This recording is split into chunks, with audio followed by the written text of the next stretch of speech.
लोकसभेनंतर राज्यसभेतही वक्फ सुधारणा विधेयक मंजूर। वक्फ सुधारणा विधेयक आता राष्ट्रपतींकडे पाठवलं जाणार।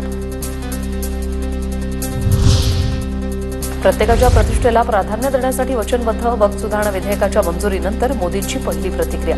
कायदे पारदर्शकता वाढवतील आणि लोकांच्या हक्काचं संरक्षण होईल। संसदीय चर्चेत सहभागी झालेल्या खासदारांचे मोदींनी मानले आभार।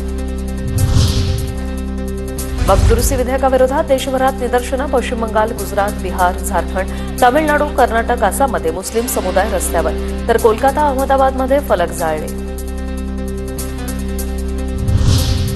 वक्फ सुधारणा विधेयकाच्या मतदानावेळी शरद पवार गैरहजर। शरद पवार आज मुंबईहून दिल्लीसाठी रवाना होणार असल्याची माहिती। वक्फ सुधारणा विधेयकाला पाठिंबा देऊन अजितदादांनी मुस्लिम समाजाचा विश्वासघात केला। मुस्लिमांना त्रास देणाऱ्यांना सोडणार नाही म्हणणाऱ्या दादांची कोलांटी उडी। काँग्रेस प्रदेशाध्यक्ष हर्षवर्धन सपकाळांची टीका। वक्फ विधेयकावर बोलताना संजय राऊतांनी रंग बदलले। प्रफुल्ल पटेल यांची टीका। तर बाब बदलणारे लोक मला रंग बदलले असं म्हणतात, संजय राऊतांचं उत्तर।